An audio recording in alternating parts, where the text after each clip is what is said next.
Hi, my name is Scott, and I'm wrote Being Guided Lessons from Your Inner Beloved. We're doing recordings of various parts of the book, and right now I am going to read through a script on being a friend to yourself in chapter 7. Being your friend to yourself. I want you to understand that being a friend to yourself, you'd think that it would be different for men and women, but it's actually more or less the same because the inner beloved is not a gendered thing necessarily. Well, it might be gendered, but it's not sexual. And so there's just simply a different inner beloved for each person. It's just unique, and there's no need for different scripts for different people. Gay, straight, man, woman, doesn't seem to matter. So I'm going to go ahead and record that right now. What I want you to do is go ahead and sit or lie comfortably. Close your eyes or soften your gaze. Take a few slow, deep breaths. You may want to refer to Appendix A for other relaxation techniques, such as box breathing. But when you put this on a pause and get yourself all relaxed, and then come back, now that you're all relaxed, in your mind's eye, I want you to picture yourself in a place where you feel safe and accepted. There are two empty chairs facing each other. One chair is for your inner beloved, and the other is for your observer self. Your observer self is not your ego per se, but an active observer version of yourself who is neutral but participating, listening, learning. This is the same observer that watches your dreams in the stage of your mind's eye. Your inner beloved takes the other chair.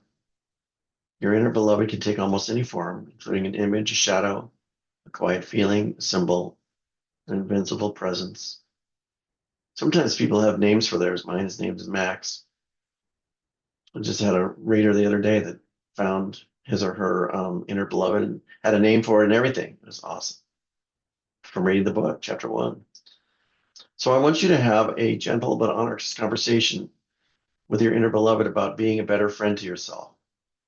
Your observer self can sit and say things like, "What is it like for you being within me day after day?" Or, "Are you are there ways that you wish I treated you differently as a friend would?" Or, "What do I you need from me that I never give you?" Really interesting question might be, how can we be more compassionate and caring towards each other? Remember, we're trying to be a friend to ourselves. The idea of being compassionate and caring towards yourself is that most people are very hard on themselves and hold themselves to impossible standards of perfection. This makes people quite miserable and tense.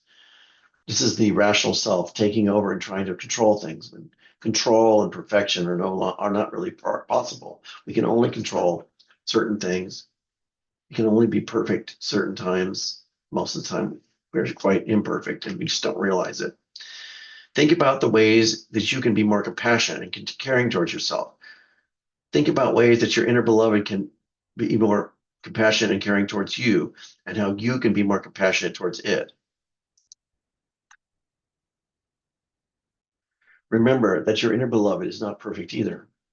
There's a lot of dark things in there, as well as a lot of golden things, things that are incredible that you've lost track of.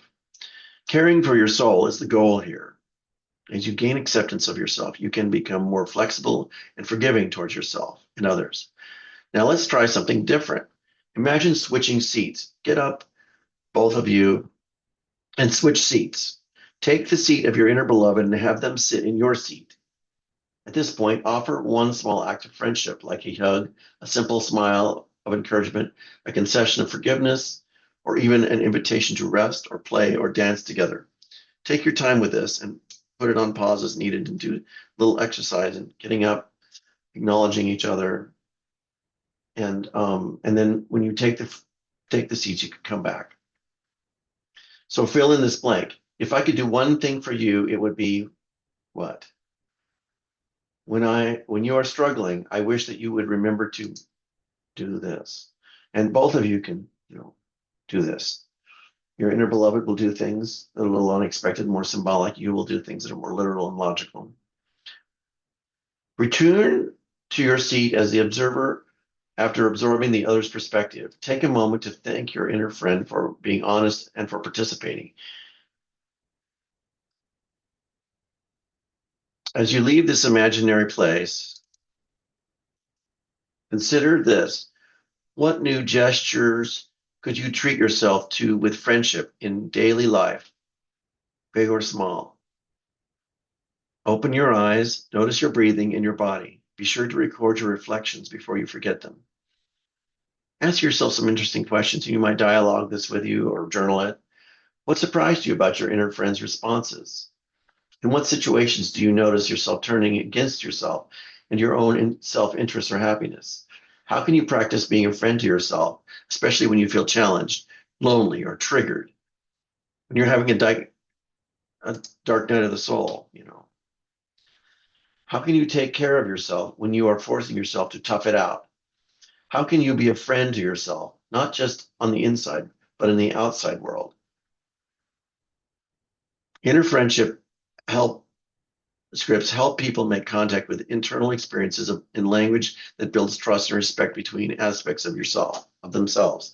This is crucial for healing emotional divides and giving you experience with self-compassion.